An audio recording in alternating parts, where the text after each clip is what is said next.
lot of stuff that's going on in the news with Trump, like disrespecting, like calling different, places like, shithole places and stuff like that. You know who he reminds me of? There's this very, very popular TV program. It's actually a what you would call, a sitcom. It's called All in the Family. If you haven't seen it before, take a look at All in the Family and the lead character, Archie Bunker.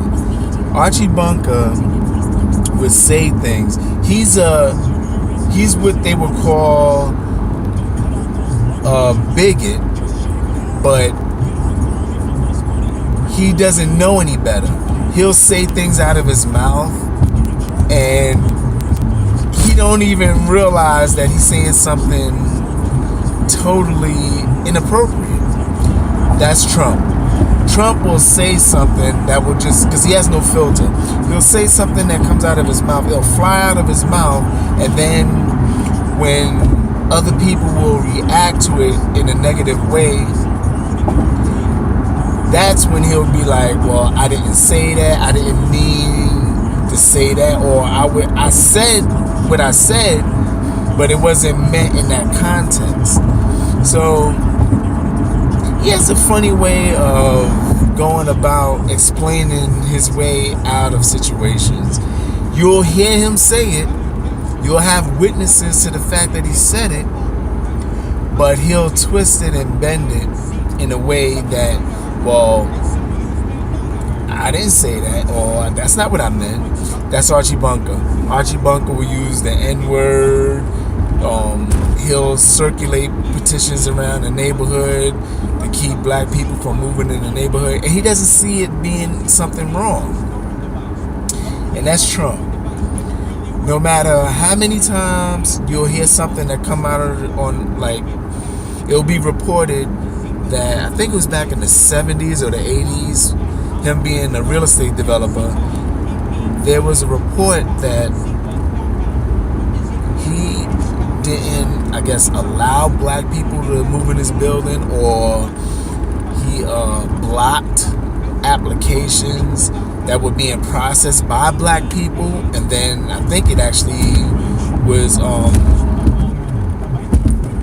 I think he had to go to court, and I think he lost a judgment behind something like that, but I'm not certain about that. But you got that. You got him talking about how him being a celebrity and wealthy or whatever, you can grab women's vaginas, but yet I didn't say that. That's men talking in the locker room. What? That's locker room talk. That's how. Again, he said it, but to, I guess, justify or to lessen the blow of the disrespectful tone of it. Oh, don't get too bent out of shape about it. It's just locker room talk. All men talk like this. This is how he thinks.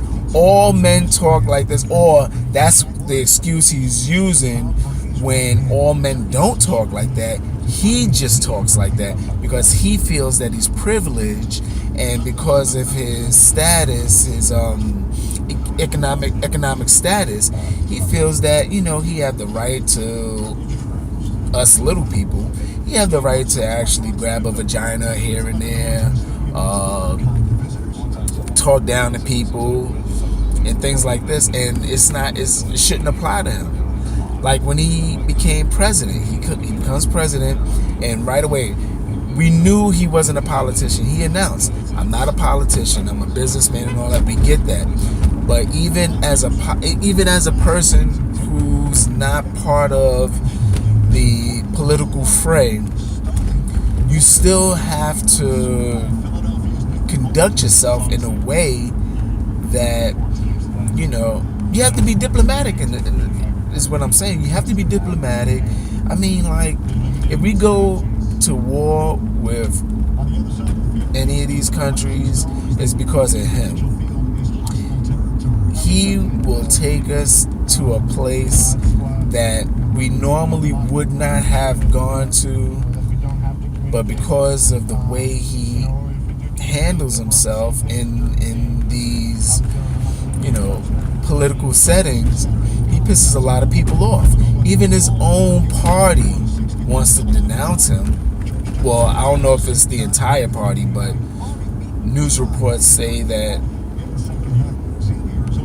different people in his party will not back him. There was a report that the Young Turks did where people that are in his own cabinet,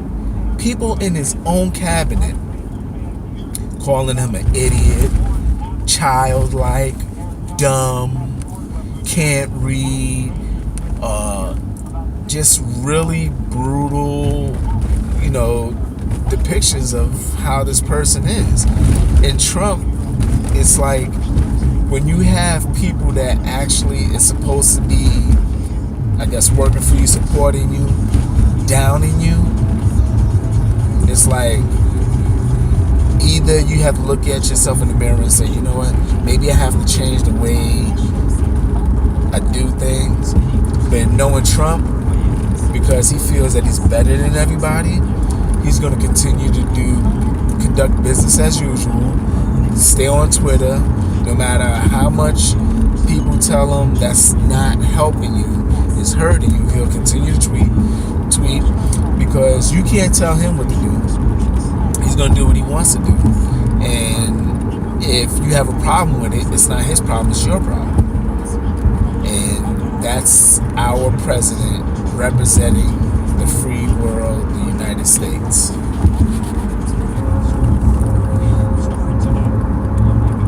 Something just happened not too long ago.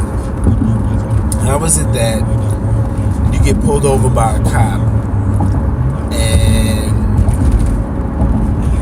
you try to be very respectful,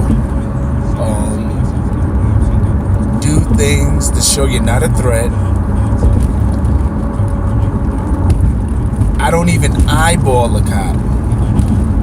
And the level of disrespect that I get from a cop is like, I want you to listen to my words, because I'm not bashing police. All I'm saying is that there are some good. All I'm saying is that the cops that I encounter, it seems like they want to get into it because they're either bored or they like confrontation, or they took on the job to bully people. I don't know what it is. Being high on authority gives them, I guess, a different attitude when they put on that uniform as opposed to just being a regular citizen in the street. Because if they, the ones that are, very aggressive, if they didn't have that shield and if they didn't have that gun and the license to do what they do when they basically go out and conduct themselves as police officers, if they didn't have those things that gave them the power to disrupt your life, would they be as disrespectful? I doubt it. Would they be that forceful when confronted with a situation? Highly doubt it. But they get upset when, officers, it seems like officers can't understand why a person will feel the way they feel when they get pulled over, either one for no reason, or when they get pulled over and either ask the cop a question like, why you pulling me over, or ask the cop, can I help you, officer? And the cop feels like you challenging them right off the bat. It's like, as soon as you open up your mouth, the cop wants to get into it with you because he feels on some level that you're challenging him, when you're just basically saying, as a right that I have, by the Constitution. I'm just asking a question because right now you're pulling me over, you're disrupting me from traveling, and I just want to go home. But yeah, you want to pull me over and look for something to get me on, and there's nothing for you to. You have no reason to pull me over. But if you want to write me a ticket because I went through a red light or I was speeding or whatever, write the ticket and let me be on my way. Why do you want to get into this verbal conversation with me about where I'm going, who am I seeing, and all this other stuff? I find that real odd.